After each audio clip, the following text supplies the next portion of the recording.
The tears on Olivia Jenkins' face glistened like morning dew as the Dakota Territory sun began its descent behind the small church in Redemption Creek. The year was 1885, and at 22, she had just lost everything that mattered in this harsh frontier world. "Miss, you all right there?" The deep voice startled her from her grief, causing her to look up through swollen eyes at the tall figure blocking the setting sun. He stood before her, a dusty cowboy with his hat respectfully removed, revealing dark hair streaked with hints of sun-bleached strands. His face was weathered by years under the relentless western sky, but his eyes held a gentleness that seemed out of place in this rough land. "Need somewhere to go?" he asked, his voice softer now as he noticed her flinch. Olivia's fingers tightened around the small cloth bundle in her lap, all that remained of her former life. The fire at her aunt's home had taken everything else. She looked up at the stranger, sizing him up with the wariness that frontier life had taught her. "I'm fine, thank you," she lied, straightening her back and wiping hastily at her tear-stained cheeks. Her voice betrayed her, breaking on the last word. The cowboy shifted his weight, boots scuffing against the wooden church steps. "Pardon my forwardness, madam, but sitting on church steps at sunset crying doesn't strike me as fine." Despite herself, Olivia felt a small smile touch her lips. "I suppose not. Name's Mitchell Reed," he said, keeping a respectful distance. "I work at the Circle R Ranch about 10 miles north of town." "Olivia Jenkins," she replied automatically, years of proper upbringing overriding her current distress. Mitchell gestured to the empty space beside her. "Mind if I sit a spell? Standing here feels a mite awkward." After a moment's hesitation, Olivia nodded. He settled beside her, leaving enough space to maintain propriety, his worn leather boots extending from beneath faded denim pants. "I don't make a habit of prying into folks' business," Mitchell said after a moment of silence, "but a person doesn't end up crying on church steps without reason." Olivia stared at her hands, twisted together in her lap. "My aunt's house burned down today. She's been gone 3 years now, but it was all I had left. All my belongings, the deed to the property, everything's gone." Mitchell removed his hat completely, running a hand through his hair. "I'm mighty sorry to hear that, Miss Jenkins. You got any other family?" She shook her head. "No one." "Not anymore." The silence stretched between them as the first stars appeared in the darkening sky. In the distance, a coyote called, its lonesome howl echoing Olivia's own sense of isolation. "Well," Mitchell said finally, replacing his hat, "I can't leave you out here for the night." "That wouldn't be right. Mrs. Donovan at the boarding house might have a room, or—" "I haven't any money," Olivia interrupted, her cheeks burning with shame. "The fire took everything." Mitchell nodded thoughtfully. "Circle R is always looking for help. Cook's been complaining about needing an assistant for months. It's honest work, hard but honest. You'd have a roof over your head and 3 meals a day until you sort things out." Olivia looked at him suspiciously. "Why would you help a stranger?" His eyes met hers, clear and steady. "Because my ma raised me right, and she'd tan my hide from beyond the grave if I left a lady in distress." The simple sincerity in his voice broke through her defenses. Olivia found herself nodding slowly. I can cook and clean. I'm not afraid of hard work." "That's good," Mitchell said, standing and offering his hand, "because there's plenty of that at Circle R." Olivia hesitated, staring at his outstretched hand. She was a proper woman, raised with strict values about propriety and caution around men. But sitting on these steps as night fell, she had few options. She could stay and face whatever the night brought, or she could take a chance on this stranger with kind eyes. "My horse is at the livery," Mitchell said. "We can fetch your things, and this is all I have," Olivia interrupted, holding up her small bundle. Something flickered across Mitchell's face, sympathy perhaps, or concern before he nodded. "Then we'll head out if you're ready. It's a fair ride to the ranch, but thunder's strong enough to carry us both." As they walked toward the livery stable, Olivia felt the curious gazes of townsfolk following them. Redemption Creek was small enough that everyone knew everyone's business, and an unmarried woman leaving town with a cowboy would certainly cause talk. "People are staring," she whispered. Mitchell glanced around, tipping his hat to an elderly couple who quickly looked away. "Let them." You're taking honest work, nothing more." At the livery, a magnificent black stallion nickered as Mitchell approached. The horse was tall and powerful, with an intelligent gaze that seemed to assess Olivia as she drew near. "This is Thunder," Mitchell said, stroking the horse's neck. "Best mount in the territory, aren't you, boy?" After paying the stable hand, Mitchell checked Thunder's saddle and bridle before turning to Olivia. "Ever ridden double before?" She shook her head. "I'll mount first, then help you up behind me. You'll need to hold on tight." Once they were both settled, Olivia perched somewhat uncomfortably behind Mitchell.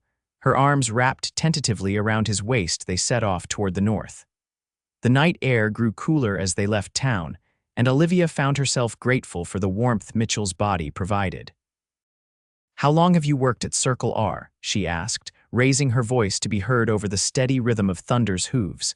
"Going on 5 years now," Mitchell replied. "Started as a regular ranch hand, worked my way up to foreman last year. The owner must think highly of you, Mr. Rayburn's a fair man. Demands hard work but rewards it too." They rode in silence for a while, the vast prairie stretching around them under a canopy of stars. Olivia had never seen so many stars in her life before coming west. Back in Boston, where she'd grown up, the city lights and smoke obscured much of the night sky. "You're not from around here originally," Mitchell observed. "Is it that obvious?" Olivia asked. She felt his soft chuckle more than heard it. "Your accent gives you away. Eastern, I'd wager." "Boston," she confirmed. "I came out west with my aunt after my parents died in '79, influenza." "I'm sorry," Mitchell said simply. "It was a long time ago," Olivia replied, though the ache of loss had never truly faded. "My aunt thought the clean western air would be good for us both after so much grief. She was my father's sister, never married. And now her house is gone too." "Yes." The word came out barely audible over the sound of Thunder's steady gait. They crossed a shallow stream, the water glinting silver in the moonlight. Thunder's hooves splashed through, sending droplets sparkling into the air. "Almost there," Mitchell said as they crested a gentle rise. Below them, nestled in a valley protected by low hills, sat the Circle R ranch. Even in the darkness, Olivia could make out the main house, a substantial 2-story structure surrounded by several smaller buildings. A large barn stood to one side, and corrals spread out beyond. A few lanterns still burned in windows, casting warm golden light into the yard. As they approached, a dog began to bark, alerting the household to their arrival. A man emerged from one of the bunkhouses, lantern in hand. "That you, Mitch?" he called. "It's me, Pete," Mitchell called back. The man lifted his lantern higher, revealing a weathered face beneath a shock of gray hair. His eyes widened slightly at the sight of Olivia. "Brought company, I see," Pete remarked as Mitchell dismounted and helped Olivia down from Thunder's back. "This is Miss Olivia Jenkins," Mitchell explained. "Her home burned down today. She's here to help Mrs. Finch in the kitchen if Mr. Rayburn approves." Pete nodded, his expression softening. "Well, miss, you're welcome here. Boss is still up saw light in his study. Best go speak with him now." Mitchell handed Thunder's reins to Pete. "Give him a good rub-down, would you? We rode hard. Course." Pete led the horse away toward the barn. Mitchell turned to Olivia. "Ready to meet Mr. Rayburn?" She nodded, suddenly nervous. What if the ranch owner refused to take her on? Where would she go then? The main house was larger than it had appeared from a distance. Built of solid timber with a wide porch wrapping around the front, it spoke of prosperity and permanence. Mitchell knocked firmly on the front door, which was opened moments later by a middle-aged woman with graying hair pulled back in a tight bun. Mitchell read, "What on earth are you doing bringing visitors at this hour?" she demanded, though her tone held more curiosity than anger. "Evening, Mrs. Finch," Mitchell replied. "This is Miss Olivia Jenkins. She's had some trouble and needs work. I thought you might appreciate an extra pair of hands in the kitchen." Mrs. Finch's shrewd eyes assessed Olivia from head to toe. "Can you cook, girl?" "Yes, madam," Olivia answered. "My mother taught me, and I managed my aunt's household for years." Mrs. Finch's expression remained neutral. "Well, that's for Mr. Rayburn to decide. He's in his study. Come along." They followed her through a spacious entry hall into the main part of the house. The interior was comfortably furnished but not ostentatious, with solid wooden furniture and a few touches that suggested a woman's influence from sometime in the past. Mrs. Finch knocked on a door at the end of a short hallway, then opened it without waiting for a response. "Mr. Rayburn, Mitchell's here with a young woman seeking employment." A deep voice responded from within. "Send them in, Mrs. Finch." The study was warm and well lit, with bookshelves lining one wall and a large desk positioned near a window. Behind the desk sat Owen Rayburn, owner of the Circle R. He was a man in his early 50s with iron gray hair and a neatly trimmed beard.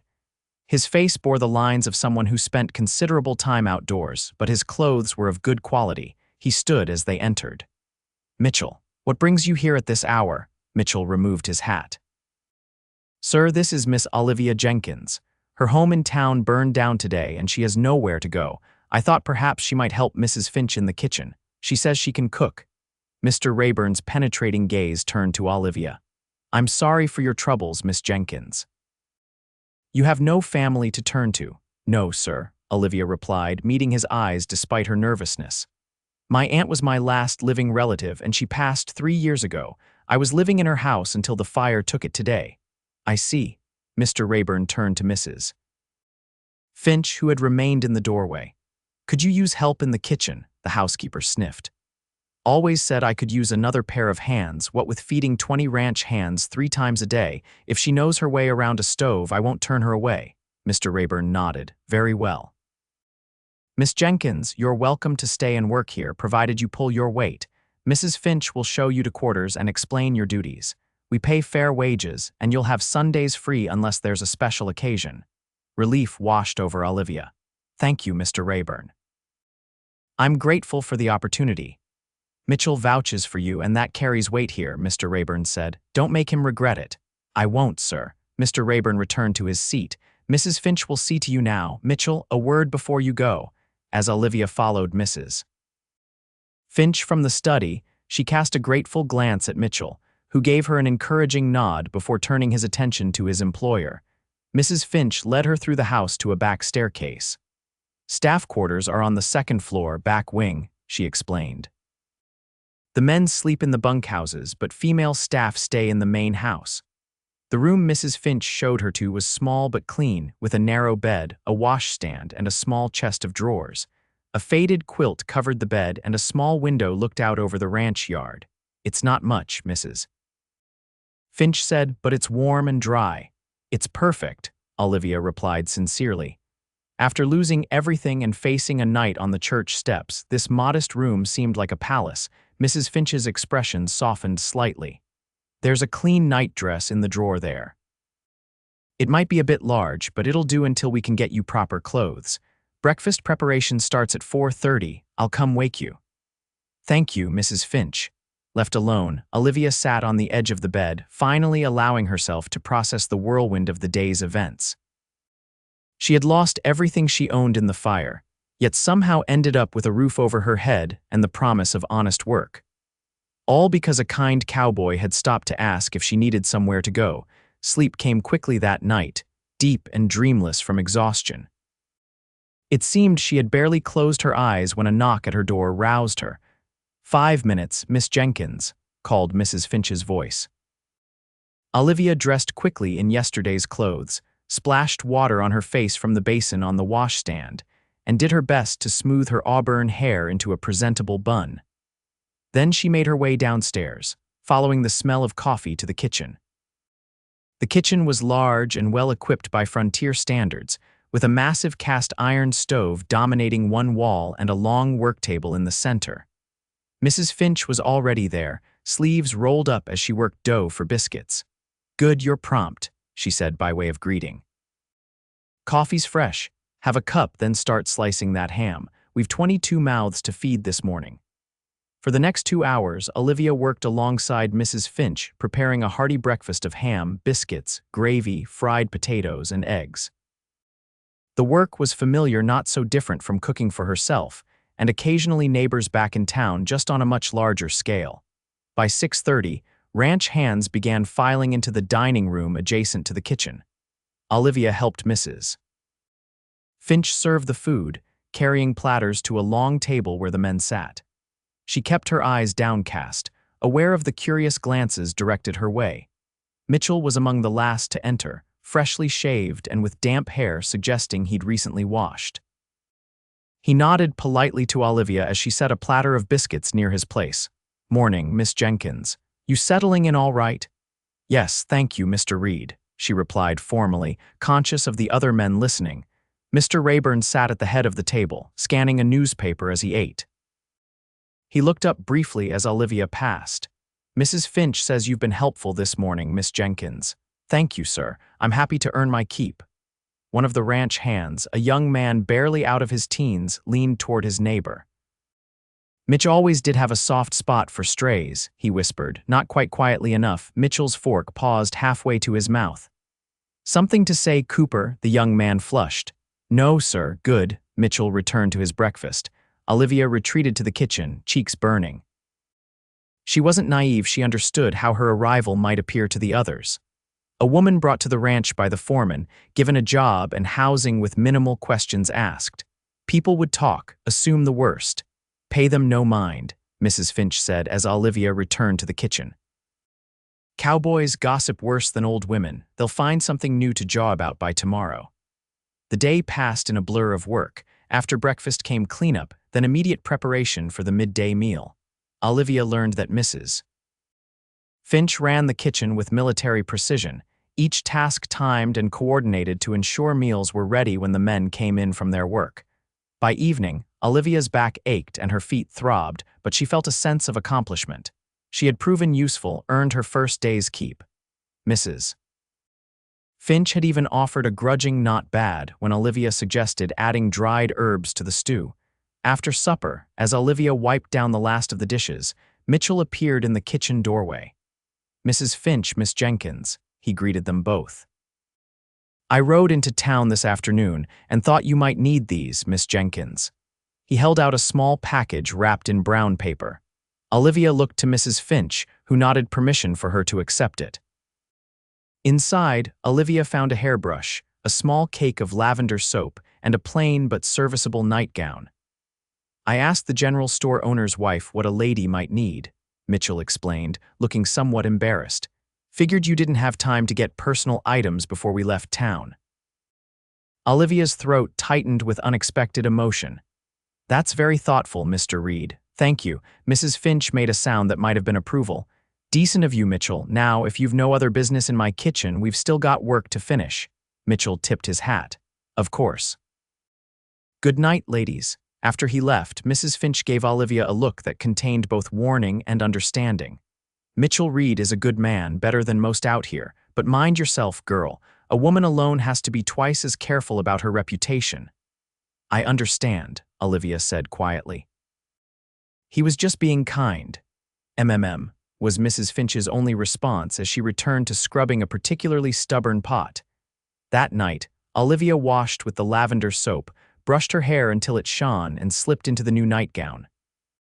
These simple comforts brought tears to her eyes, small kindnesses that meant everything when one had nothing. Days turned into weeks as spring deepened into summer across the Dakota Territory. Olivia settled into life at Circle R, gradually earning Mrs. Finch's respect in the kitchen and becoming a familiar face to the ranch hands. Mr. Rayburn proved to be a fair employer, even advancing her a small sum to purchase necessary clothing and personal items. Mitchell maintained a respectful distance, treating her with the same courteous professionalism he showed to Mrs. Finch. Yet Olivia often caught him watching her when he thought she wouldn't notice, his expression unreadable. For her part, she found her eyes drawn to him more often than was proper, admiring his quiet confidence and the gentle way he handled both animals and people. One Sunday in early July, Olivia sat on a fallen log near the creek that ran behind the ranch house, enjoying her day off. She had brought mending with her one of Mrs. Finch's aprons, needed new ties, but the peaceful setting and warm sunshine made it difficult to focus on the task. The sound of approaching hoofbeats drew her attention. Mitchell appeared on Thunder, slowing the horse as he spotted her. "Afternoon, Miss Jenkins," he called, dismounting and leading Thunder to the creek to drink. "Hope I'm not disturbing your peace."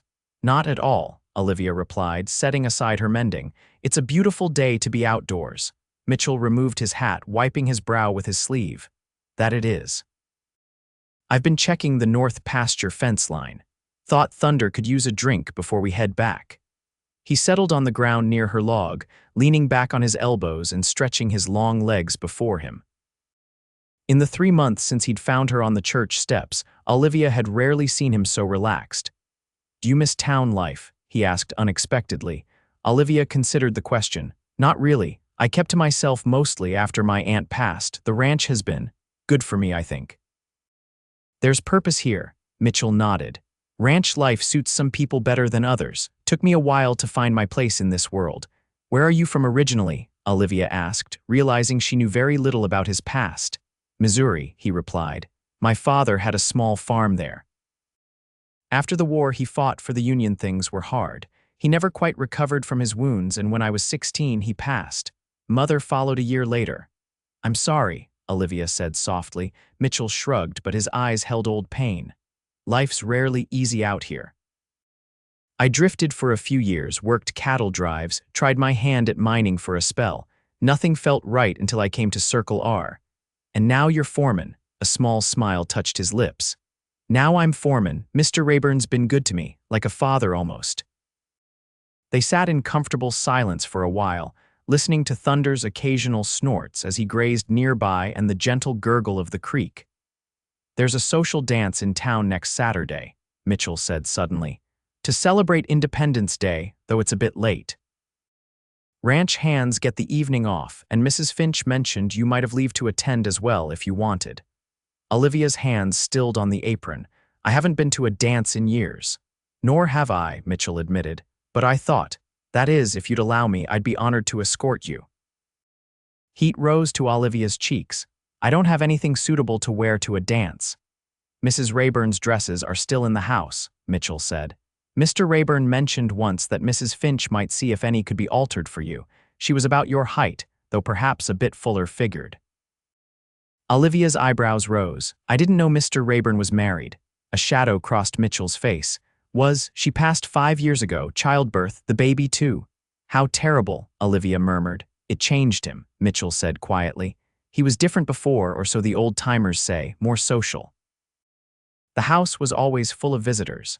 Now he keeps to himself mostly, focuses on the ranch.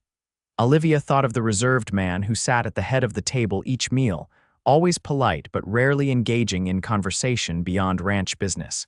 She had assumed it was simply his nature. About the dance, Mitchell prompted, bringing them back to his invitation. Olivia hesitated. A social dance meant being seen publicly with Mitchell, which would certainly fuel gossip. Yet the prospect of an evening away from the ranch, of music and perhaps even laughter, was tempting. I would like that, she said finally, if Mrs. Finch agrees about the dress. Mitchell's smile transformed his face, making him look younger and almost boyish. I'll speak with Mr. Rayburn about the dresses, and I promise to have you back at a respectable hour. Thunder chose that moment to wander over, nudging Mitchell's shoulder as if urging him to his feet. I know, boy, Mitchell laughed, standing and dusting off his pants. We've got work to finish. He hesitated, then held out his hand to help Olivia up from the log. Her fingers tingled where they touched his, and she quickly withdrew her hand once standing. Until Saturday, then, he said, mounting Thunder. Until Saturday, Olivia echoed, watching as he rode back toward the ranch house, her heart beating a little faster than normal. That evening, Mrs. Finch cornered her in the kitchen after supper cleanup. Mitchell tells me he's taking you to the Independence Day dance, she said without preamble. Olivia focused on arranging clean cups on their shelf. He offered to escort me, yes, if that's all right. Mrs. Finch sighed. Girl, you don't need my permission to attend a dance. You're of age and free to make your own decisions. But since you asked, yes, it's fine. I was young once too, believe it or not. Olivia turned, surprised by the almost wistful tone in the older woman's voice. Mr. Rayburn says you're welcome to look through Mrs. Rayburn's things, Mrs. Finch continued. Tomorrow after breakfast, I'll show you to her room. Her clothes have been packed away, but they should be in good condition. She had fine taste, Clara did. You knew her well, Olivia asked. I came to Circle R when she did, as her lady's maid originally, after she died. Mrs. Finch's voice faltered slightly. Well, Mr. Rayburn asked me to stay on as housekeeper, said he couldn't bear to lose another piece of her. The revelation that the stern, practical Mrs. Finch had once been a lady's maid surprised Olivia, though it explained the woman's refined speech and exacting standards. What was she like? Olivia asked. A rare smile softened Mrs. Finch's features. Sunshine. That's what Mr. Rayburn called her. Always smiling, always planning some gathering or improvement to the house. She made this place a home, not just a ranch. The smile faded. Her loss nearly destroyed him. The next morning, after the breakfast rush, Mrs. Finch led Olivia to a closed door at the end of the upstairs hallway. She produced a key from her pocket and unlocked it. No one's been in here regularly since she passed, Mrs. Finch explained. I dust occasionally, but Mr. Rayburn prefers it left as it was. The room was larger than Olivia had expected, with tall windows that would have admitted ample light had the heavy curtains been drawn. A four-poster bed dominated one wall, and a dressing table sat beneath a window, its surface bare except for a silver-handled brush and hand mirror. Mrs. Finch crossed to a large wardrobe and opened its doors, revealing several dresses carefully preserved in muslin cloth. These were her good dresses, she explained, removing one and unwrapping it. The dress that emerged was beautiful, a deep blue silk with delicate lace trim at the collar and cuffs. Mrs. Finch held it up against Olivia. A bit long, and you'll need a proper corset, but it could be altered in time for the dance. She rehung the dress and unwrapped another, this one in a soft sage green. This might suit your coloring better. Clara was fair-haired, but this would complement your auburn hair.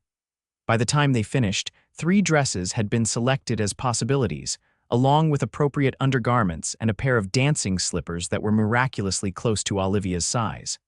I'll help with the alterations, Mrs. Finch offered. It's been a while since I've had call to use those skills, but some things you don't forget. Thank you, Olivia said sincerely. I don't know what to say. Mrs. Finch's expression turned serious. Just promise me one thing, girl, be careful with your heart. Mitchell Reed is a good man, as I said, but loving someone in this harsh country. It can bring joy, but also unimaginable pain. Olivia wanted to protest that there was nothing between her and Mitchell beyond friendship, but the words caught in her throat. She nodded instead, understanding that Mrs. Finch's warning came from witnessing firsthand the devastating effects of love and loss.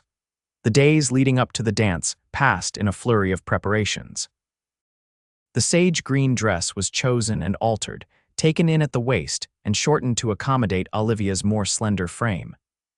Mrs. Finch proved remarkably skilled with a needle, adding small touches that updated the 5-year-old gown to current fashion. Saturday evening arrived clear and warm. After helping prepare an early supper for the men, Olivia was excused to prepare for the dance. She bathed using the lavender soap Mitchell had given her months ago, carefully styling her hair in a simple but elegant updo that Mrs. Finch helped secure with borrowed hairpins. The dress, once properly fitted, transformed her. The soft sage color brought out the gold flecks in her hazel eyes and complemented her auburn hair. The cut was modest but flattering, with a scooped neckline that revealed just the proper amount of collarbone and a cinched waist that flared into a full skirt. You look lovely, Mrs. Finch said approvingly as Olivia twirled before her. Clara would have been pleased to see her dress worn again, especially for a happy occasion. When Olivia descended the main staircase, Mitchell was waiting in the entrance hall. He wore clean black pants, a crisp white shirt, and a dark vest.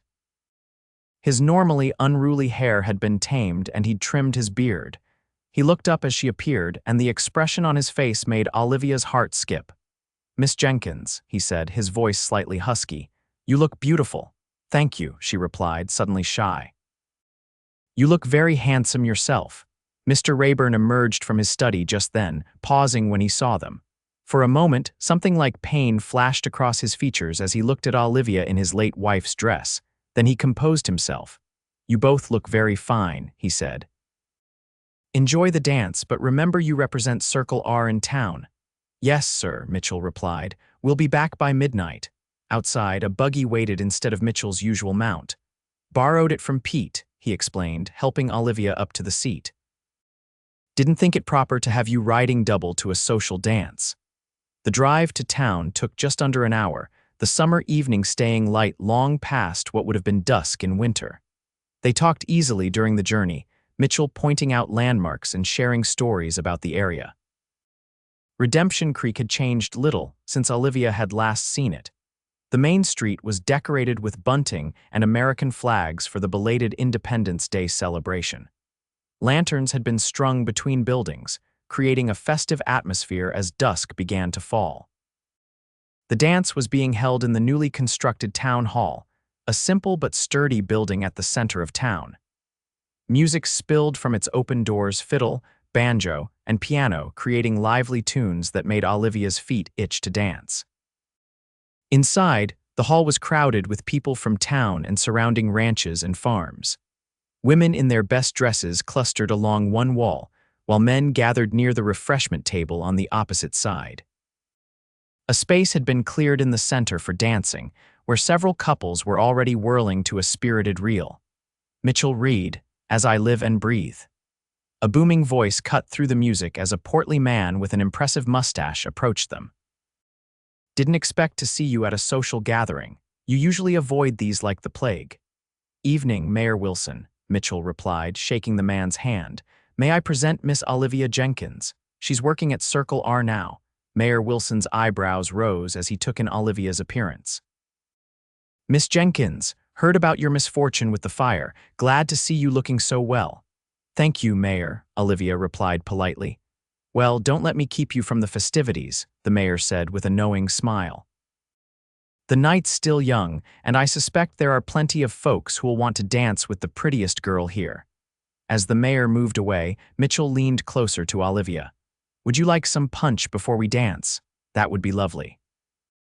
As Mitchell went to fetch refreshments, Olivia became aware of curious glances and whispers directed her way. She recognized several townspeople who had known her during her time in Redemption Creek, though none had been close friends.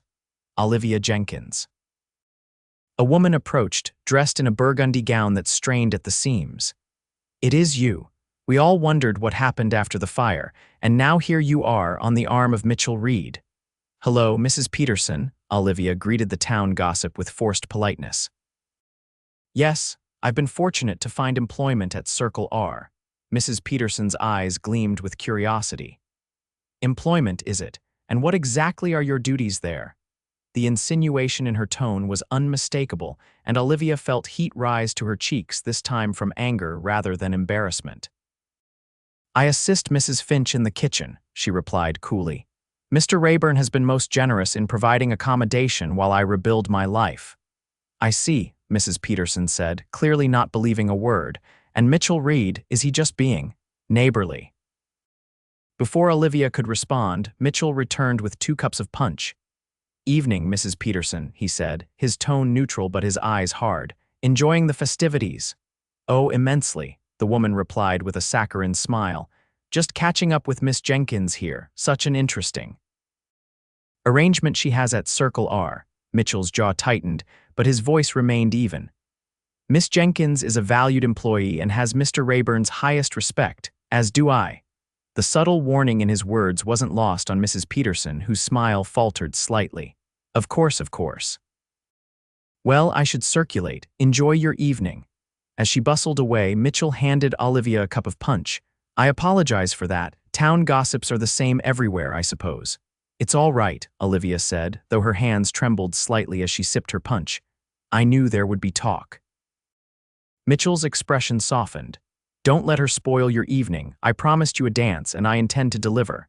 As if on cue, the musicians struck up a waltz. Mitchell set aside their cups and held out his hand. May I have this dance, Miss Jenkins? Olivia placed her hand in his. You may, Mr. Reed. He led her to the dance floor, placing one hand respectfully at her waist while holding her other hand properly elevated. As they began to move to the music, Olivia was surprised by how naturally they fell into step together. You dance very well, she remarked, relaxing into the rhythm. My mother insisted I learn, Mitchell replied with a small smile. said no son of hers would clump around a dance floor like a bull in a china shop. Olivia laughed, the tension from the encounter with Mrs. Peterson melting away. She was wise. She was, Mitchell agreed, his eyes warm as they met hers. She would have liked you, I think. The simple statement sent a flutter through Olivia's chest. They continued to dance, the rest of the room fading as they moved together in perfect harmony. Mitchell held her with confidence but also with respect, maintaining a proper distance while somehow making her feel cherished. When the waltz ended, several other ranch hands from Circle R approached, each asking Olivia for a dance. She accepted, knowing it was expected at such gatherings to dance with multiple partners. Yet each time she returned to Mitchell's side between dances, feeling a curious sense of rightness there. As the evening progressed, Olivia found herself enjoying the celebration more than she had anticipated. The music, the laughter, the sense of community, all things she had missed since her aunt's passing had left her isolated. During a break in the dancing, Mitchell brought her a cup of cool water. "Having a good time?" he asked. "Wonderful," she replied honestly. "Thank you for bringing me." "The pleasure is mine," he said, his gaze lingering on her face. "You've brought something special to Circle R these past months, you know. The place feels more alive somehow." Before Olivia could respond to this unexpected admission, a commotion near the entrance drew their attention. A group of cowboys from a neighboring ranch had arrived, already visibly intoxicated from pre-dance drinking at the saloon. "Trouble," Mitchell muttered, setting down his cup. "The Bar K boys, they never could hold their liquor." The newcomers were loud and boisterous, pushing their way through the crowd toward the refreshment table. One of them, a tall man with a shock of red hair, spotted Olivia and elbowed his companion. "Well, look here," he said loudly, changing direction to head toward them. "Isn't that the church steps girl? Heard she found herself a protector right quick." Mitchell moved slightly in front of Olivia. "Evening, Donovan. You boys might want to get some air before joining the festivities." The red-haired cowboy Donovan sneered. "Don't need advice from you, Reed. Just wanted to meet the pretty lady everyone's talking about."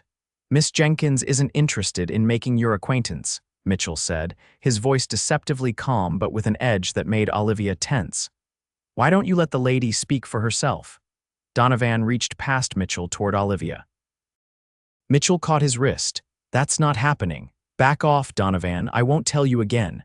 For a tense moment, the two men stared at each other, the festive atmosphere of the dance forgotten.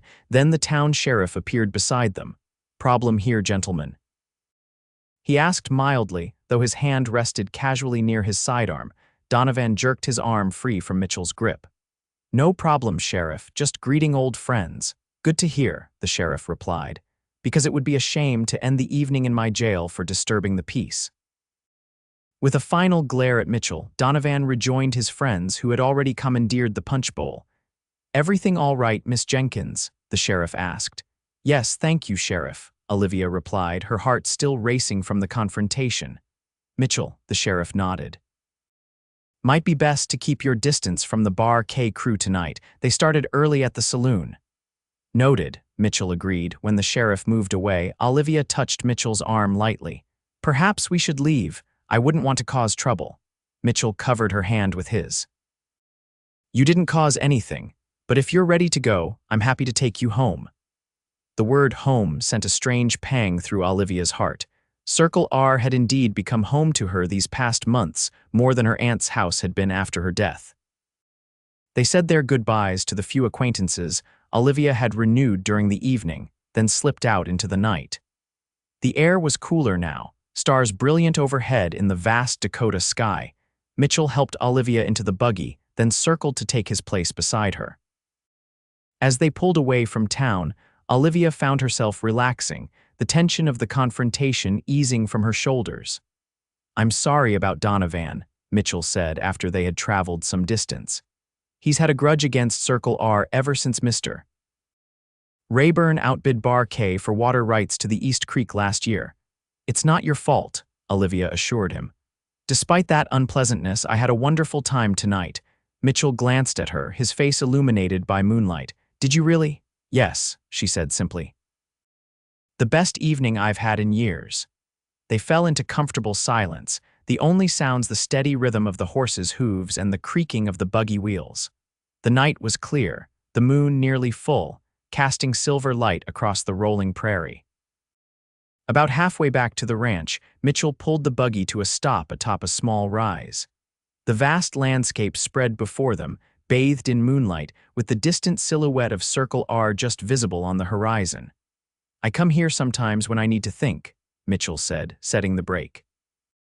"Most beautiful view in the territory, especially on nights like this."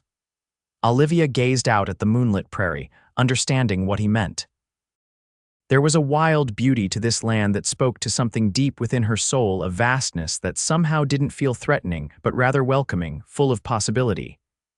"When I first came west," she said softly, "I hated it. The endless sky, the constant wind, the harshness of it all. I missed Boston's narrow streets and the comfort of buildings close together. But now," she gestured to the panorama before them, "now I can't imagine being anywhere else." Mitchell turned toward her, his expression serious in the moonlight. "Olivia," he said, using her given name for the first time, "I need to tell you something." Her heart quickened at the intensity in his voice. "Yes, that first night when I found you on the church steps, I'd seen you in town before, many times. I'd wanted to introduce myself, but never found the right moment or the courage." He looked down at his hands, then back at her. "When I saw you there, crying, it felt like Providence had given me a chance to finally speak to you." Olivia stared at him, surprised by this confession. "You'd noticed me before," Mitchell nodded. "How could I not? You carried yourself with such quiet dignity, even when I could see you were struggling after your aunt passed.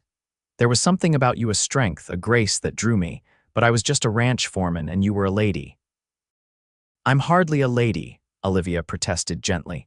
"Just a woman trying to make her way in a difficult world." "You're every inch a lady," Mitchell countered. "And these past months working alongside you, seeing your determination and kindness, my admiration has only grown." He paused, seeming to gather his courage. "What I'm trying to say, poorly, is that I care for you, Olivia. More than I should, perhaps, as your colleague. If that makes you uncomfortable, I'll understand, and I promise nothing will change at Circle R. You'll always have a place there, regardless." Olivia's heart pounded in her chest. She had felt the growing connection between them over the months, but had attributed it to gratitude on her part and simple kindness on his. To hear him speak of admiration, of caring, made her realize her own feelings ran deeper than she had allowed herself to acknowledge. "Mitchell," she said softly, his name feeling right on her lips. "You saved me that night, not just from a night on the church steps, but from despair. You gave me purpose again, a place to belong. How could I not come to care for you in return?" The hope that bloomed in his eyes made her breath catch. Slowly, giving her every opportunity to pull away, Mitchell raised his hand to her cheek, his touch feather light. "May I kiss you, Olivia?" He asked, his voice barely above a whisper. In answer, she leaned forward, closing the distance between them. His lips met hers gently, almost reverently, in a kiss that spoke of respect and tenderness rather than passion. Yet beneath that tenderness, Olivia felt the promise of deeper feelings, carefully restrained. When they parted, Mitchell rested his forehead against hers for a moment before straightening. "We should head back," he said reluctantly. "I promised Mr. Rayburn I'd have you home by midnight." The drive back to Circle R passed in a pleasant haze for Olivia, her mind replaying the kiss while her body remained acutely aware of Mitchell beside her. They spoke little, but the silence was comfortable, filled with new understanding. At the ranch, lights still burned in several windows despite the late hour. Mitchell helped Olivia down from the buggy, his hands lingering at her waist a moment longer than strictly necessary. "Thank you for a wonderful evening," she said. "Thank you for sharing it with me," he replied.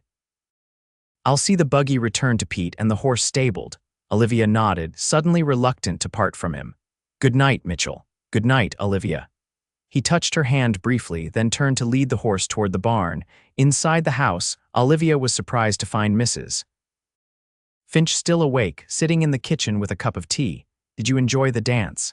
the housekeeper asked, her tone carefully neutral. "Very much," Olivia replied, unable to keep a smile from her face. "The music was wonderful and everyone was so welcoming." Mrs. Finch studied her for a moment, then sighed. It's happened then. I can see it in your face, Olivia flushed. I don't know what you mean. Yes, you do, Mrs. Finch countered, but without malice. You've fallen for him, and unless I miss my guess, he's fallen for you too. Olivia sank into a chair opposite the older woman. Is it that obvious? To someone who's seen it before, yes. Mrs. Finch took a sip of her tea. I'm not going to lecture you, girl. You're both adults, but remember what I said about loving someone in this harsh land. I remember, Olivia said softly. Mrs. Finch's expression softened unexpectedly. That said, if anyone deserves happiness, it's Mitchell Reed, and you as well, I suppose, she added with the faintest hint of a smile. Just be careful, that's all I ask. Thank you, Mrs. Finch. Olivia stood, suddenly aware of her exhaustion. I should get to bed. Morning comes early. That it does, Mrs. Finch agreed. Sleep well. As Olivia climbed the stairs to her small room, her mind whirled with the events of the evening, the dance, the confrontation, Mitchell's confession, and that gentle kiss beneath the stars. Whatever happened next, she knew her life had changed irrevocably.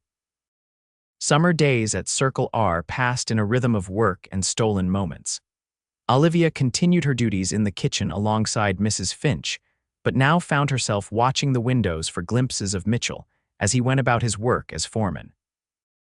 For his part, Mitchell found more reasons to visit the kitchen than ever before, his eyes seeking Olivia's across the room, a private smile passing between them. Mr. Rayburn observed these changes with a knowing eye but said nothing. If he disapproved of the growing attachment between his foreman and his cook's assistant, he gave no sign of it. Perhaps, as Mrs. Finch suggested one evening, he remembered what it was like to be young and in love himself. On Sundays, their one day free from regular duties, Mitchell and Olivia often rode together, exploring the far reaches of Circle Artique's extensive property. He taught her to ride properly side saddle at first, then astride when they were far from prying eyes, and showed her hidden places on the ranch that few knew about. A spring-fed pool perfect for cooling off on hot days, a high ridge with views all the way to the Black Hills on clear days, a stand of cottonwoods where wild berries grew in profusion. During these Sunday excursions, they talked of everything and nothing, their pasts, their hopes, their dreams. Mitchell spoke of someday having his own ranch, smaller than Circle R but his own piece of this wild country. Olivia shared her love of books and learning, how she had once dreamed of becoming a teacher before circumstances brought her west. As July turned to August, their feelings deepened, expressed in lingering glances and brief touches when they thought no one was watching. Their kisses, shared in private moments away from the ranch house, grew more confident, though Mitchell always maintained a respectful restraint that both frustrated and endeared him to Olivia. One sweltering afternoon in mid-August, they rode to the spring-fed pool, seeking relief from the heat. The pool lay in a small hollow surrounded by rocks and a few hardy trees, providing privacy from the rest of the ranch. It's beautiful here, Olivia said, dismounting with Mitchell's help. So cool compared to the rest of the ranch. The spring runs year-round, Mitchell explained, tethering their horses in the shade. Even in winter, the water doesn't freeze completely. The hands say it's fed from deep underground. Olivia knelt by the pool's edge, trailing her fingers through the clear water. It was cool but not cold, inviting on such a hot day. I wish I could swim, she said wistfully. Mitchell hesitated, then said, You could wade at least. No one comes here but me usually. The idea was tempting, if slightly scandalous. Olivia glanced around the secluded hollow, then back at Mitchell. Turn your back, she instructed with a smile. He obliged immediately, facing away from the pool. Olivia quickly removed her boots and stockings, then hiked her skirt up and secured it by tucking the hem into her waistband, exposing her calves and ankles, a liberty she would never take in public, but felt safe doing in Mitchell's presence. You can turn around now, she said, already stepping carefully into the pool. Mitchell turned, his eyes widening slightly at the sight of her bare legs below the knees, but he quickly recovered, focusing on her face instead. How's the water? Heavenly, Olivia sighed, wading deeper until the water reached her knees. You should join me. After a moment's consideration, Mitchell removed his boots and rolled up his pant legs, joining her in the pool. They waded together, laughing as small fish darted around their feet and water plants tickled their legs. In a playful moment, Olivia cupped water in her hands and splashed Mitchell lightly. He looked shocked for an instant, then grinned and returned the favor, sending a small spray of droplets toward her. What followed was a brief but joyous water fight, both of them laughing like children as they splashed each other, all propriety temporarily forgotten. When a particularly enthusiastic splash from Mitchell soaked the front of Olivia's bodice, however, they both froze. "I'm so sorry," Mitchell began, looking mortified, but Olivia just laughed, the joy of the moment overwhelming her usual sense of decorum. "It's fine," she assured him. "It feels good in this heat." Their eyes met, and something shifted in the air between them. Mitchell moved closer through the water, no longer playful but intent. When he reached her, he raised a hand to her cheek, his touch leaving cool droplets on her skin. "Olivia," he said softly, his voice deeper than usual. "You've changed everything for me." She leaned into his touch. "How so? Before you came, I was content enough. I had my work, the respect of Mr. Rayburn, and the hands. I thought that was all I needed." His thumb brushed her cheekbone gently. "Now I know differently. You've shown me what was missing." Olivia's heart pounded as she placed her hand over his. "And what was that, love?" he said simply. "I love you, Olivia Jenkins. I know it's fast, perhaps too fast, but I've never been more certain of anything." The declaration, though not entirely unexpected given the growing closeness between them, still took her breath away.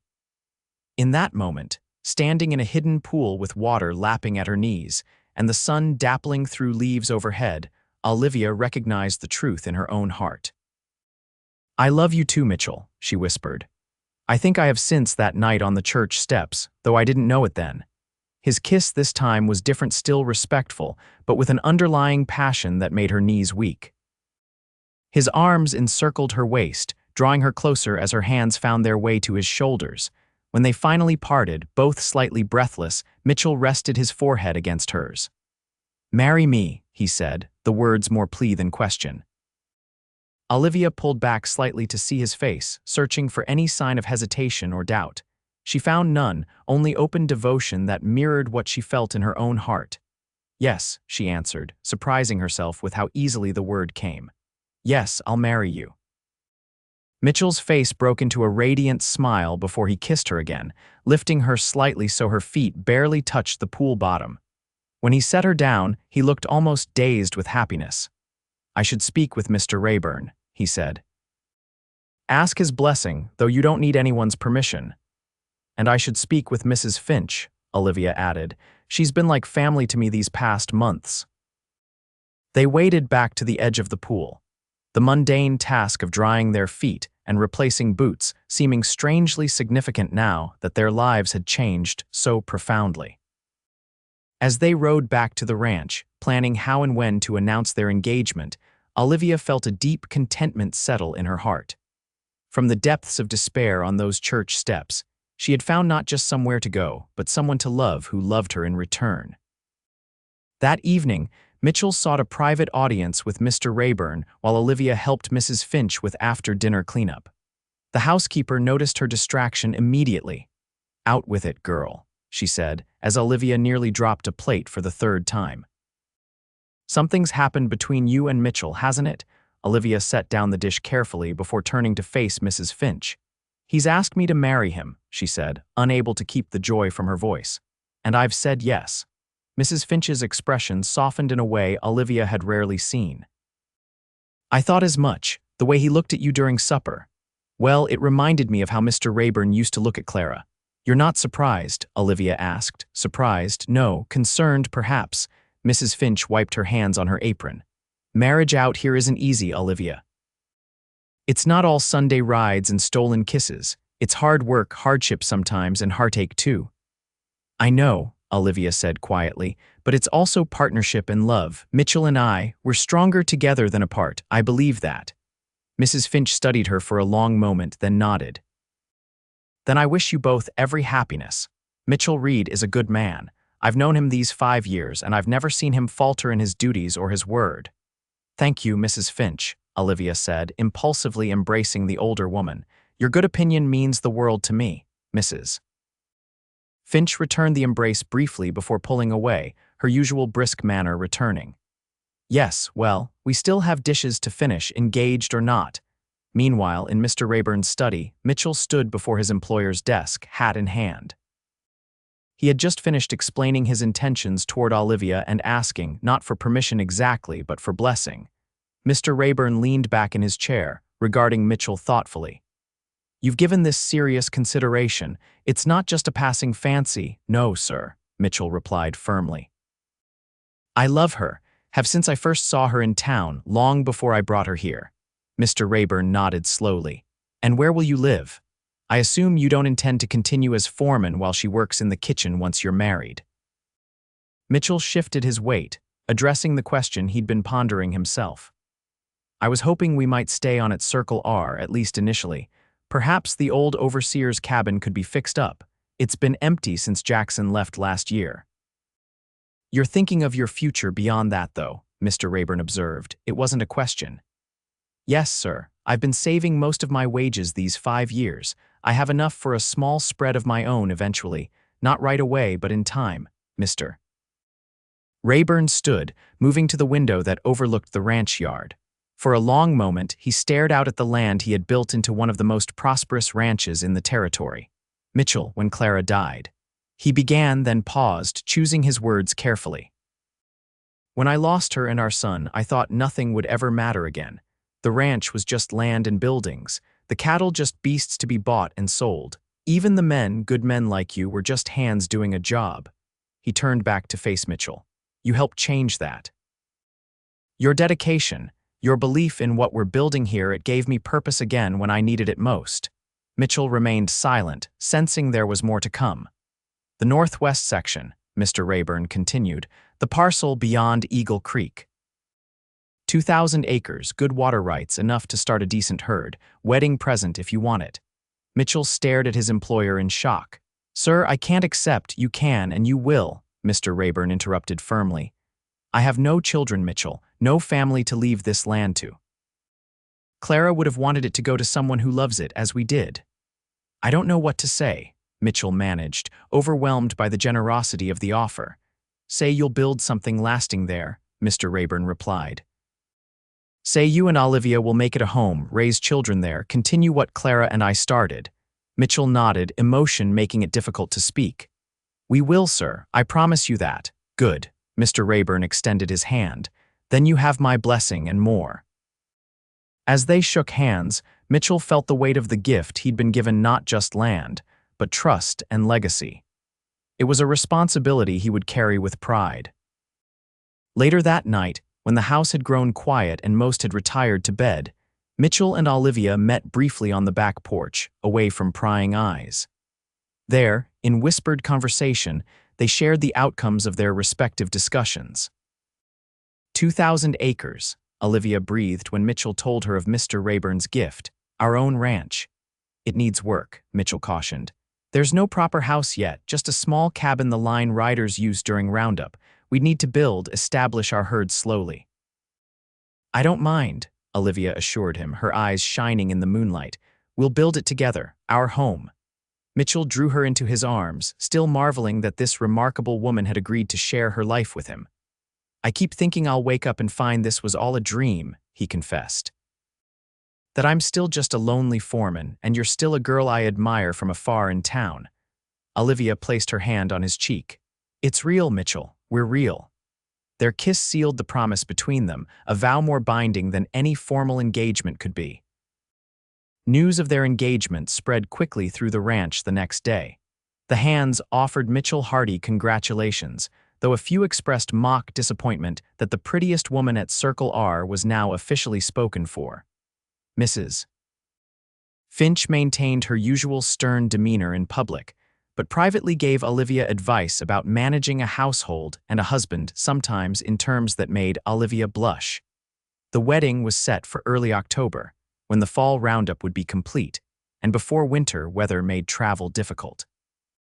This gave them just enough time to prepare the overseer's cabin, which needed considerable work after standing empty for a year. In the weeks that followed, Mitchell split his time between his foreman duties and renovating the cabin. The ranch hands pitched in during their free time, helping to replace the roof, repair the porch, and add a small second bedroom for future considerations, as Pete delicately put it with a wink toward Olivia. Olivia continued her kitchen duties, but also began preparing for her future role as a rancher's wife. Mrs. Finch taught her to preserve food for winter, to make soap and candles, and other skills she would need when living away from the main ranch. Mr. Rayburn granted her access to his late wife's trunks, where she found linens, curtains, and household items that would help transform the cabin into a home. September brought cooler temperatures and the beginning of fall roundup, when cattle that had grazed freely all summer were gathered, counted, and prepared for market. Mitchell was away from the ranch house for days at a time, working from dawn until well after dusk alongside the other hands. During one such absence, as Olivia sat on the porch mending one of Mitchell's shirts, Mrs. Finch joined her with a rare cup of afternoon tea. "Wedding dress is coming along nicely," the housekeeper said, referring to the gown they were creating from one of Clara Rayburn's simpler dresses. "Should be finished with the alterations by next week. Thank you for all your help," Olivia said sincerely. "I never expected to have such a proper wedding when Mitchell proposed." Mrs. Finch sipped her tea. "Every bride deserves a proper wedding, no matter the circumstances." She paused, then added more softly, "Clara would have insisted on it had she been here." "You miss her still," Olivia observed. "Every day," Mrs. Finch admitted. "She was more than my employer. She was my friend, perhaps the only true one I've had in this life." The admission surprised Olivia, who had always seen Mrs. Finch as self-sufficient and somewhat detached. "Will you tell me more about her, about their marriage?" Mrs. Finch gazed out at the ranch yard, her eyes distant with memory. "They met in St. Louis. Mr. Rayburn was there selling cattle, staying at the hotel where Clara's father was manager. She was 19, educated, refined, everything a frontier rancher wasn't, yet somehow they fell in love almost instantly." "Like Mitchell and me," Olivia said softly. "Similar, perhaps," Mrs. Finch acknowledged. Clara's parents objected, of course, wanted her to marry a banker or lawyer, someone established in the city, but she chose Owen Rayburn and the unknown wilderness of Dakota Territory. She set down her teacup. "When we first arrived here, Circle R was nothing like it is now. The house was half its current size, the barns rudimentary, but Clara never complained, never regretted her choice. She threw herself into making this place a home, into supporting her husband's vision." "She sounds remarkable," Olivia said. "She was." Mrs. Finch's voice held uncharacteristic warmth. "In the years they had together, they built something special, not just the ranch, but a marriage based on genuine partnership. That's rare, especially out here where men and women often lead such separate lives." Olivia considered this. "Is that what you hope for Mitchell and me? Partnership?" "It's what I hope for any marriage," Mrs. Finch replied. "Especially one beginning as yours is, with love rather than convenience or necessity." The conversation gave Olivia much to think about in the days that followed. When Mitchell returned from roundup, dusty and exhausted but with eyes that lit up at the sight of her, she shared some of these reflections as they walked together in the early evening. "I want us to be true partners," she told him. "Not just husband and wife in the traditional sense, but building our ranch together, making decisions together." Mitchell took her hand as they walked. "I wouldn't have it any other way, Olivia. I've seen how Mr. Rayburn changed after losing Clara, not just from grief, but because he lost his partner in every sense. I don't want us to be separate in our lives just because that's how some think it should be. Even if I want to learn to rope and ride and help with the cattle." Olivia asked, half teasing but half serious. Mitchell grinned. "Especially then, though I expect there will be times when you're busy with other matters." His eyes drifted meaningfully to her midsection, and Olivia blushed, understanding his reference to the children they both hoped for. "There will be time for all of it," she assured him. "For now, let's focus on our wedding and our new home." As October approached, the activity at Circle R intensified. The fall roundup concluded successfully, with a good number of cattle sold at excellent prices, ensuring the ranch's prosperity for another year. The overseer's cabin, now referred to by everyone as Mitchell and Olivia's place, was nearly ready, transformed from a neglected shelter to a cozy home. Word of the upcoming wedding spread throughout the area, and Olivia was surprised to receive small gifts from townspeople she had known only casually during her time in Redemption Creek. Even Mrs. Peterson, the town gossip who had been so insinuating at the dance, sent a hand-embroidered tablecloth with a note expressing good wishes. The day before the wedding, as Olivia was helping Mrs. Finch prepare food for the celebration, a buggy arrived at Circle R bearing Reverend Thomas from the church in Redemption Creek. With him was his wife, who carried a large box. "Miss Jenkins," Mrs. Thomas greeted her warmly, "or soon to be Mrs. Reed, we've brought something special for your big day." Inside the box was a wedding veil, delicate and beautiful, which Mrs. Thomas explained had been worn by several brides in the community over the years. "It would honor us if you would wear it tomorrow," she said, "a tradition of sorts in our little town." Touched by the gesture, Olivia accepted gratefully. That evening, as she tried on the veil with her wedding dress in the privacy of her room, Mrs. Finch watching critically for any last-minute adjustments needed, she felt a connection to this land and its people that she had never expected when she first arrived in Dakota Territory. "You make a beautiful bride," Mrs. Finch said, her usual reserve softening. "Mitchell Reed is a fortunate man." "I'm the fortunate one," Olivia replied, turning to embrace the woman who had become a surrogate mother to her. "Thank you for everything, Mrs. Finch." The wedding day dawned clear and cool, a perfect early October day with golden sunlight and crisp air. As tradition dictated, Mitchell had spent the night in the bunkhouse with the other hands, while Olivia remained in her room in the main house. Mrs. Finch helped her dress and arranged her hair, securing the borrowed veil with small white flowers from the garden. The wedding dress, transformed from one of Clara's gowns, was simple but elegant ivory satin with delicate lace at the collar and cuffs, fitted at the waist and flowing gracefully to the floor. "Something borrowed," Mrs. Finch said, touching the veil. "Something old," she continued, gesturing to the dress. "Something new," she added, presenting Olivia with a small package. Inside was a handkerchief, finely embroidered with Olivia's new initials. "Oh, you made this?" Olivia asked, touched by the personal gift. "In my spare time, Mrs. Finch replied with a small smile. "And here's something blue." She pinned a small blue cameo brooch to Olivia's bodice. "It was Clara's. Mr. Rayburn thought you should have it." Emotion threatened to overwhelm Olivia as she gazed at her reflection in the mirror.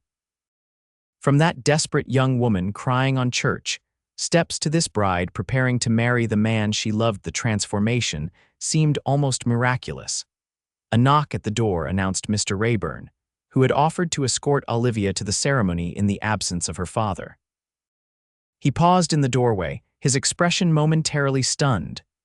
"You look lovely, Miss Jenkins," he said formally, though his eyes held a depth of emotion that spoke of memories and perhaps regret for what he had lost. "Thank you, Mr. Rayburn," Olivia replied. "And thank you for standing in for my father today. It means more than I can express." The ceremony was held outside, in the garden Clara Rayburn had established years before. Though autumn had begun to turn the leaves, many flowers still bloomed, creating a natural setting more beautiful than any church could provide. Ranch hands, townspeople, and neighboring ranchers gathered to witness the union, standing in respectful silence as Olivia walked toward the simple arbor where Mitchell and Reverend Thomas waited. The expression on Mitchell's face, as he saw her approach on Mr. Rayburn's arm, was one Olivia knew she would remember for the rest of her life. Wonder, joy, and love so profound, it seemed to illuminate him from within. The ceremony itself was brief but meaningful, traditional vows exchanged with clear voices, despite the emotion both felt. When Mitchell slipped a simple gold band onto Olivia's finger, purchased with his carefully saved wages, and Reverend Thomas pronounced them husband and wife, the gathering erupted in cheers and applause. The celebration that followed lasted well into the evening, with abundant food, music provided by several ranch hands who played fiddle and banjo, and dancing on a wooden platform constructed specifically for the occasion. Even Mrs. Finch unbent enough to dance once, with Mr. Rayburn, to the delight of all who witnessed it. As twilight deepened into dusk, Mitchell led Olivia away from the festivities toward the waiting buggy that would take them to their new home. They had decided to spend their wedding night in the cabin, rather than delay the beginning of their life together. Amid good-natured teasing and a shower of rice, they departed Circle Artiquette's main house, waving to the well-wishers until the buggy turned onto the path that led to what would now be known as Reed Ranch, the northwest section of Circle R that was their wedding gift. The cabin welcomed them with lamplight glowing in the windows, evidence that someone likely Pete and Mrs. Finch had gone ahead to prepare for their arrival. Inside, they found a fire laid in the hearth, the bed made up with fresh linens, and a simple supper waiting on the table. "Welcome home, Mrs. Reed," Mitchell said softly, lifting Olivia across the threshold in the traditional manner. "Home," she echoed, looking around at the simple but comfortable space they would share. "Our home." That night, as husband and wife, they discovered each other in ways they had only dreamed of during their courtship. Mitchell's gentleness and Olivia's trust created a foundation of intimacy that would sustain them through the years to come.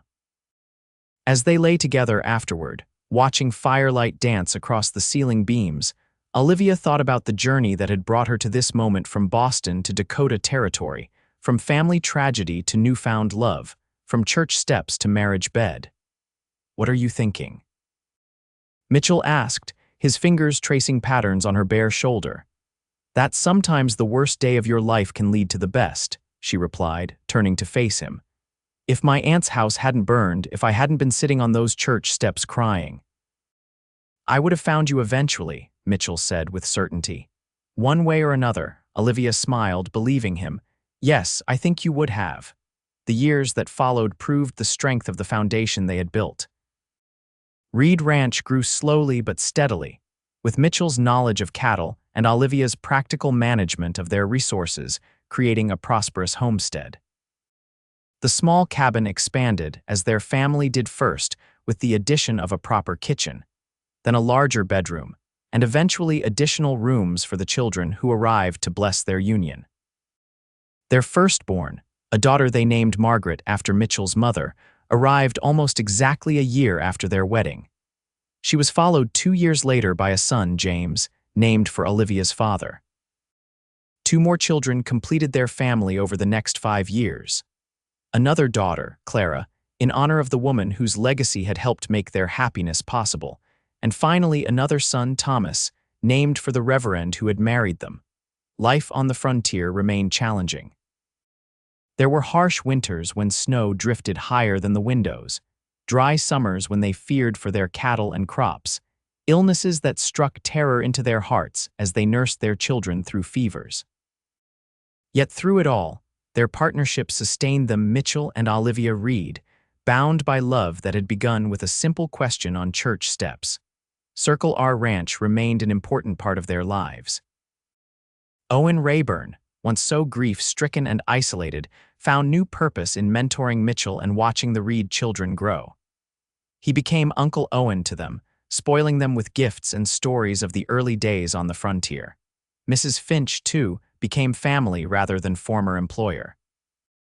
Though she maintained her position as Circle Artiquette's housekeeper, she spent many Sundays at Reed Ranch, teaching the girls to cook, and sew just as she had taught their mother. Her stern exterior softened around the children, revealing the warm heart that had always been there beneath her practical exterior. 10 years after their wedding, as Mitchell and Olivia sat on the porch of their now substantial ranch house watching their children play in the yard, Mitchell took his wife's hand in his.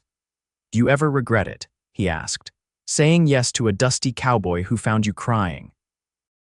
Olivia leaned her head against his shoulder, contentment warming her from within. "Never," she said simply. "Not for a single moment. Even when I tracked mud across your clean floors, or when James was born and I fainted dead away instead of helping." She laughed, remembering the chaos of their second child's birth and Mitchell's mortification at his reaction. Even then, especially then, Their eldest, Margaret, now 9 years old and the image of her mother with auburn hair and thoughtful eyes, approached the porch. "Papa, can you tell us the story again, about how you met Mama?" Mitchell smiled at his daughter. "Which one do you want to hear? The first time I saw her in town or the important day on the church steps?" "The church steps," chorused all four children who had gathered at their sister's question. Even though they had heard the story countless times, it remained their favorite. Mitchell lifted Thomas, the youngest at 4 years old, onto his lap as the other children settled at their parents' feet. "Well," he began, his voice taking on the storytelling cadence the children loved. "It was a warm evening much like this one, and I was riding Thunderback to Circle R after business in town. As I passed the little white church, I saw the prettiest girl I'd ever laid eyes on, sitting all alone on the steps. And she was crying," supplied James eagerly. "She was indeed," Mitchell confirmed, glancing at Olivia with love in his eyes. "And do you remember what I asked her?" "Need somewhere to go," the children recited in unison, dissolving into giggles afterward. As Mitchell continued the familiar tale, embellishing certain parts for the children's entertainment, while maintaining the essential truth of that pivotal moment, Olivia watched her family with a heart full of gratitude. From the depths of despair on those church steps, she had found not just somewhere to go, but a place to belong, a man to love, and a family to cherish. Sometimes, she reflected as laughter filled the warm evening air, the end of one road truly was the beginning of another, far better journey. And sometimes, a simple question from a kind stranger could change everything.